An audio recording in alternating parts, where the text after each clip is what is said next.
இந்த ஐந்தாவது விதம் ஒருவன் இருக்கிறார். ஐந்தாவது விதமான அடிமை யார் என்றால், வயல்ல போய் உழுதாலும் பத்தாது, வயல்ல போய் உழுதாலும். அதான் இந்த கொத்தனாரை வைத்த சொல்கிறேன். கொத்தனார் என்ன செய்கிறார் என்றால், அந்த எஜமானி அம்மா மீது அதிக பாசம் வைத்திருப்பதால், தன்னுடைய தாயாகவே பாவித்து பார்ப்பதால், அந்த அம்மாவுடைய எதிரி தன்னுடைய எதிரியாக அவன் கண்ணுக்கு புலப்படுகிறது.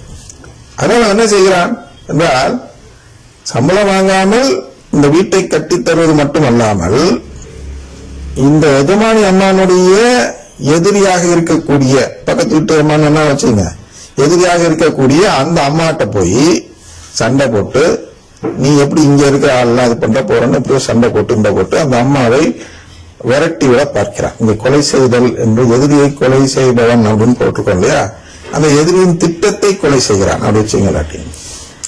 எதிரியை கொலைன்னா இந்த இடத்துல எதிரியின சாத்தானை ஒப்பிட்டு சொல்வதால், சாத்தானுடைய திட்டத்தை கொலை செய்கிறோம். அப்ப அந்த அம்மா எது சதி செய்கிறது? என்ன சதி செய்கிறது? எதிரி அம்மா, நீ அந்த அம்மாட்ட போய் வேலை பார்க்காத, உன் எஜமானி அம்மா உனக்கு உறவு கொடுக்குறோன்னு சொல்லிட்டு ஏமாத்தி வேலை வாங்குது, சம்பளம் கொடுக்காம இங்க வா, உனக்கு நான் 3 மடங்கு 4 மடங்கு அதிகமாக சம்பளம் தருகிறேன் என்று ஒரு அம்மா கூப்பிட்டால் அந்த அம்மா தான் எதிரி. எப்படியோ இங்க வீடு கட்டாமல் செய்ய வேண்டும். அப்ப அந்த எதிரியோட திட்டத்தை பார்க்கிறான். அவன் கொடுக்கக்கூடிய அந்த கையூட்டு, அந்த அம்மா கொடுக்கக்கூடிய கையூட்டு தான் என்று என்ன பார்க்கிறோம் என்றால் அருங்கொடைகள் என்று பார்க்கிறோம். நம்ம அந்த திட்டத்தை விட்டுட்டு வெளியேறிட்டால் உடனே சாத்தான் நமக்கு கொடைகள் கொடுக்கிறான். அந்த கொடைக்கு பேர் தான் அருங்கொடைகள் என்று வைத்திருக்கிறார்கள் அந்த கூட்டத்தினர். பிரேஸ்தலா சொல்லும் கூட்டத்தினர் அருங்கொடைகளை காட்டி அழைப்பார்கள். அருங்கொடைகள்னா இது ஆசீர்வாதமா இருக்கலாம், அப்படி இருக்கலாம், அப்படி இருக்கலாம், ஆசை காட்டி அழைப்பார்கள். அதுதான் அந்த எதிரி அம்மா அழைக்கிறது போன்று.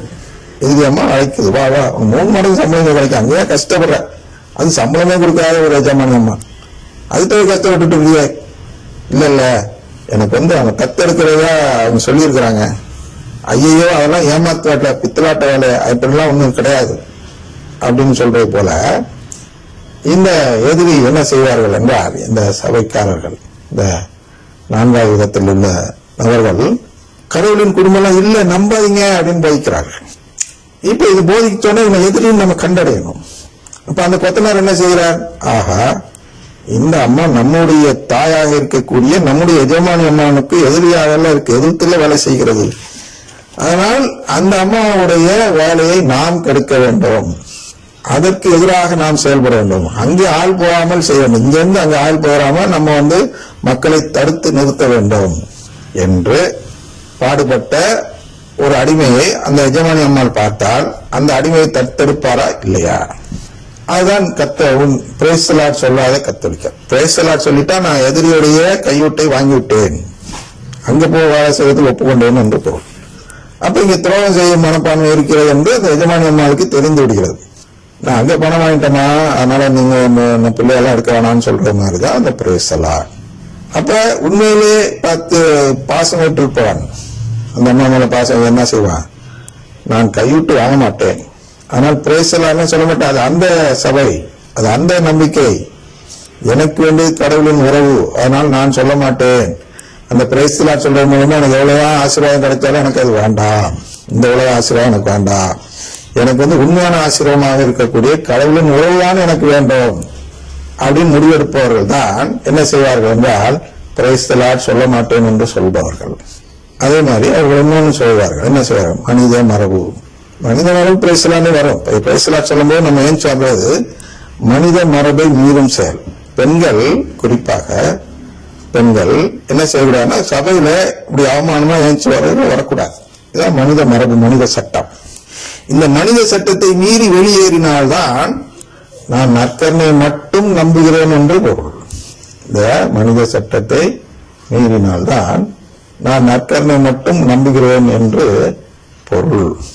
அப்படி மனித மரபு, இந்த பெருமை எல்லாம் பாக்குறாங்க இல்லையா, அதெல்லாம் பார்க்காமல் நற்கருணை, அதை சிலுவை ஏத்துக்கிட்டு நற்கருணை மட்டும் நம்பினால் பிரேசலாட் சொல்ல மாட்டேன் என்று சொல்வார்கள். அப்படி பிரேசலாடு, அருங்களுடைய இயக்க பாட்டு அதெல்லாம் தான், அதெல்லாம் சொல்லும் பொழுது நாம் என்ன செய்கிறோம் என்றால் இந்த அடிமை போல் இந்த கொத்தனார் போல ஒரு விஷயத்தை வெளிப்படுத்துகிறோம். என்னன்னா, எனக்கு உங்களுடைய எதிரி எனக்கும் எதிரி. அந்த உணர்வு வந்தாலே உங்களுக்கு பாசம் அங்க வந்துருச்சு. அந்த அம்மாவை தாயா நினைக்கிறீர்கள் என்று பொருள். அது என்ன, இங்க நம்முடைய தாய் அன்னை மரியாதை தாயாக ஏற்றுக்கொள்கிறோம் என்று நினைக்கக்கூடியவர்கள், இந்த அன்னை மரியாதை தான் எனக்கு எஜமானி அம்மாள் என்று ஏற்றுக்கொள்ளக்கூடியவர்கள், இந்த அன்னை மரியாதையின் பிள்ளையில் முதல் பிள்ளைதான் நற்கருணை ஆண்டவர் என்று நம்பக்கூடியவர்கள் ஆவே மரியா என்று சொல்வார்களே தவிர, பிரைஸ் தி லார்ட், லார்ட் என்பது அந்த எதிரியுடைய பெயர் அப்படின்னு வச்சுங்க. அவனுக்கே புகழ் போய் சேரட்டும் அப்படின்னு இங்க இருக்கிற கொத்தனார் அவனை சொல்வது போன்று. லார்ட் என்றால் இயேசு அல்ல, கிருஷ்ணனும் லார்டு தான். சாதாரண வக்கீல் ஜட்ஜி இருக்கிறார் இல்லையா, நீதிபதி, அவரும் லார்டு தான். எல்லா நேரத்தில் இருக்கிற கடவுளும் சிலைகள் எல்லாமே லார்டு தான். Lord Shiva, lord Vishnu. அதனால என்ன சொல்கிறோம், சாமி சரணம் என்று சொன்னால் என்ன தப்பு என்று கேட்கிறோம் அல்லவா, அது போன்று பிரைஸ் தி லார்ட் சொன்னால் என்ன தப்பு என்று அவர்கள் கேட்கிறார்கள். இது ரெண்டு என்னன்னா வேற நம்பிக்கை. கடவுள் குடும்பத்தை நம்பாதவர்களுடைய வாழ்த்துறை. கடவுள் குடும்பத்தை நம்புகிறவர் என்றால் என்ன செய்ய வேண்டும், மரியே வாழ்க சொல்ல வேண்டும். பிரைஸ் தி லார்ட் சொல்லிவிடவே கூட. ரெண்டு பண்ணீங்களா, அவர் ரெண்டு பேரையும் பண்றீங்க, இங்கேயும் கைவிட்டு வாங்கிறீங்க, இங்கேயும் சம்பளம் வாங்கிக்கிறீங்க. ஏதாவது ஒத்தட்ட விசுவாசமா இருக்கணும் அப்படின்னு சொல்றாரு. ரெண்டு விதமான ஊழியம் செய்யறான்னு அதுதான் சொல்றார் இயேசு.